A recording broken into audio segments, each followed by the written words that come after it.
What's going on, ladies and gentlemen? This is yours truly, DK, and I'm back with another video. If you are new here to this channel is solely based on the teachings and principles of the mystic himself, the great mystic himself, Neville Goddard. So, and the law of assumption as well, too. So, with that being said, today we're going to talk about 7 of my recent success stories, right? So, let's dive into the first one. So, with the water turned back on. So basically, during one night, I was sitting at the table doing my live streaming, and my oldest nephew came up to, I think wash out a plate or a bowl or something, and he noticed that the water in the faucet, the water in the faucet wasn't, coming out or whatever. So I looked at it, I'm like, that's strange. I just got done doing dishes over there. So while he went back and told my sister and told my mother, which is his grandmother, of course, they was all panicking, running around, running back and forth around the house trying to figure out what the issue was. Me, what did I do? I sat back in my chair at the table and began to imagine. I imagined that I was over there at that same spot, putting my hands in the sink, feeling the warmth of that water coming out of that faucet. And then I came out of that imaginal act and I went on and continued on with my live streaming. What happened after that? I want to say maybe 10 or 15 minutes later, they felt compelled to go downstairs and I think it's turn a boiler up to a certain degree or something like that. So, at first they thought that the water, that the water people had cut it off, by accident or whatever, because the water bill wasn't due until, later on that month. But anyway, the water came back on, just like I imagined, when they went back downstairs to check something out down there. I don't know what they did, but just to let you know, ladies and gentlemen, it doesn't matter what the issue is. You are both, your imagination is the cause to the phenomenon called life. Every single one of your everyday experience is due to what you have been imagining and felt to be true. So, moving into the second story. There's 2 cats in this house, right? One is my Daisy, and then the other one is my mama's cat, Hope. Now, Hope really couldn't get along with Daisy. Like, every time Daisy come around, Hope had that look of jealousy in her face, right? So she had that look of jealousy, and then she'll always lift up her paw, and try to scratch her or whatever. So, we couldn't figure out the problem was, of why they couldn't get along with each other, right?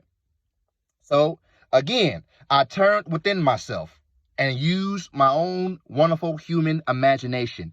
So, in my imagination, I saw the 2 of them eating their bowls together, getting along with each other, and the whole 9. What happened after that? I'm going to tell you what happened. Okay, it was a fight that broke out between the 2 of them and my niece's dog named Titan. So, the dog named Titan, was attacking, my Daisy. And, but he really didn't mean no harm, though. He's a very, very playful dog, very playful. But, Daisy kind of considered, him as a threat, basically. And so they was getting into it. And guess who come to her rescue? Hope. And, Hope did not get along with Daisy at all. But she came to her rescue that very day, and they both tried to double team the dog. So we broke all 3 of them up. We set the both of the cats to the garage while the dog was still on the inside, right? So I want to say they spent, a good few months in that garage. I kept going back and forth, feeding them, make sure they, it's water in their bowl, food in their bowl, and make sure that the litter and stuff clean.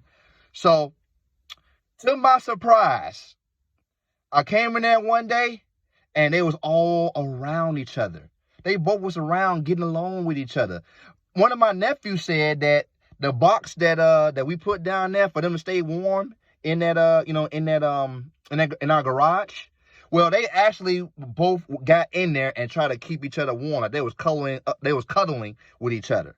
And I was like, well, I'll be darned. They, they finally getting along with each other. And and I knew what the cause was. The cause was, my imagination, of course. I imagined them. I saw them getting along with each other. And then a bridge of events had occurred, which led to them getting into it with the dog named Titan. And they finally found a way to get along with each other. Moving on to the third story. My niece's dog ran away and came right back. So it was one morning where me and my sister and my godbrother was planning on doing some door dashing, right?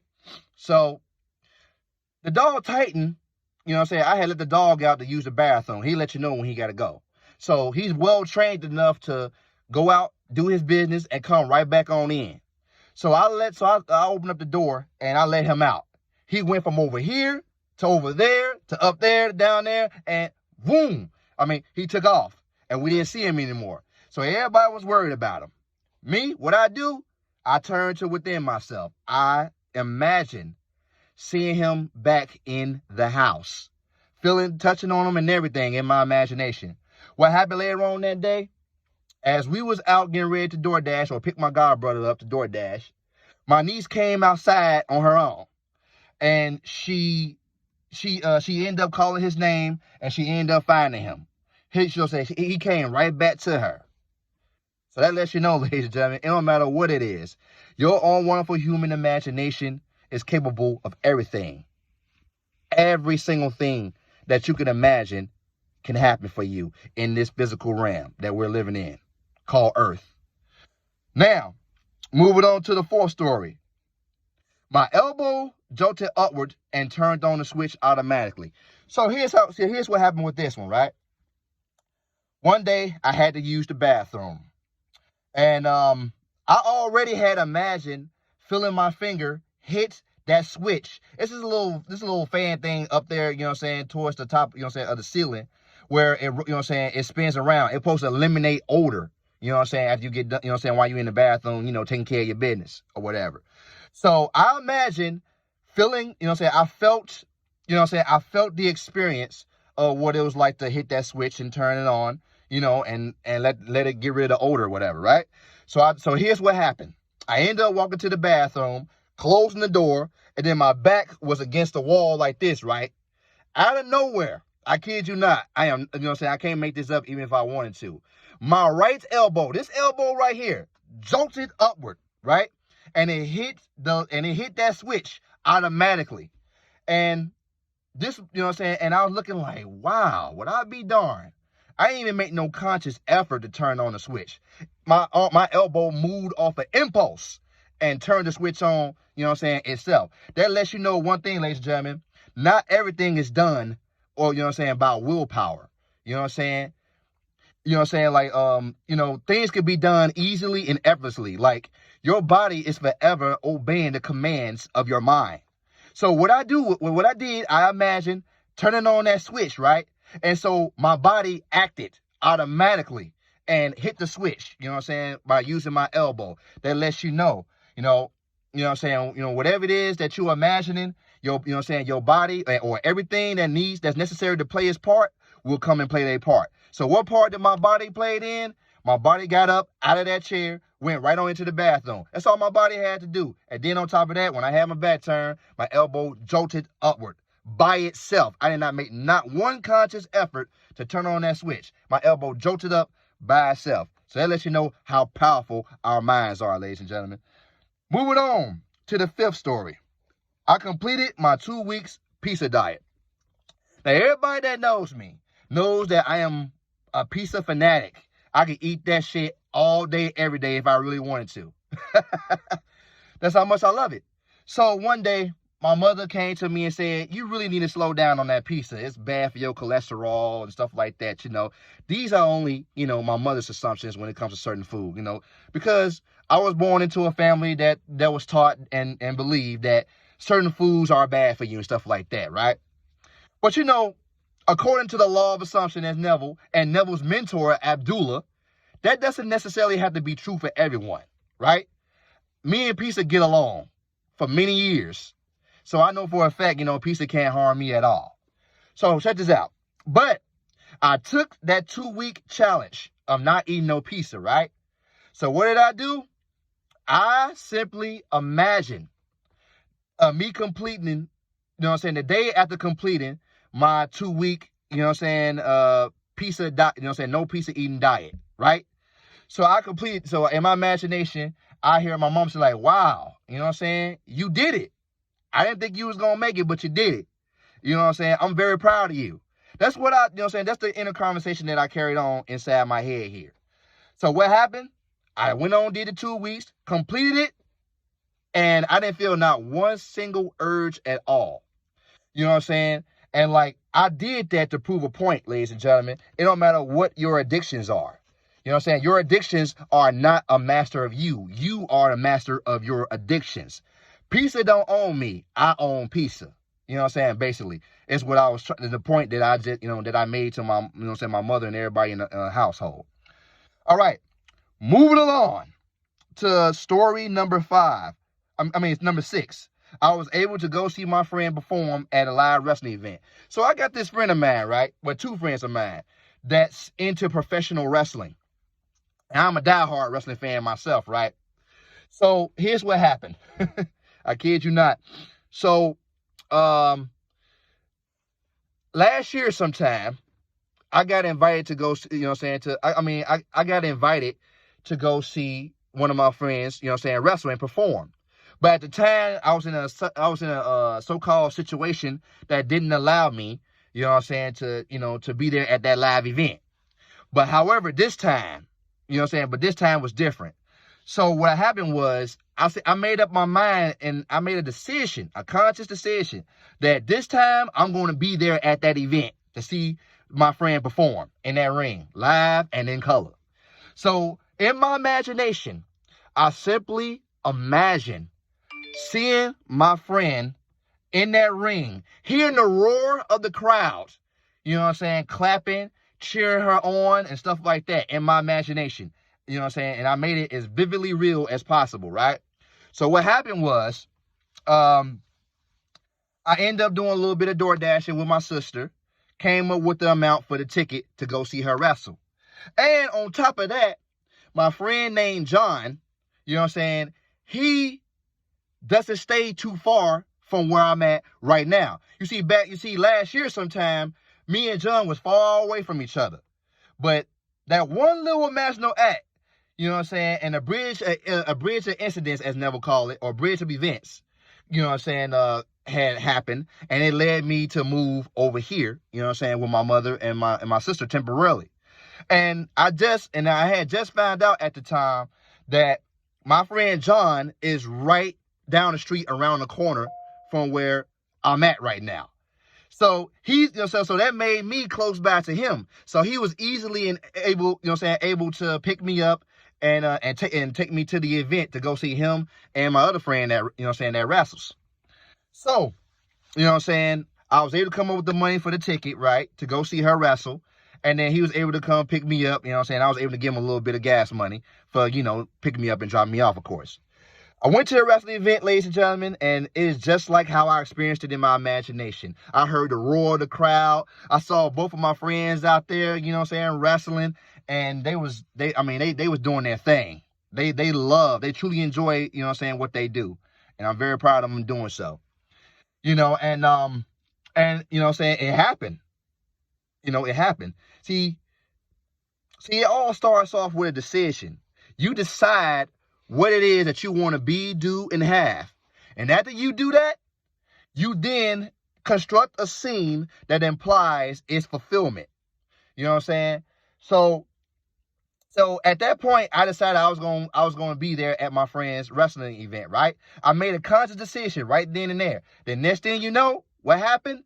I imagined a scene that implied that I was there at that wrestling event.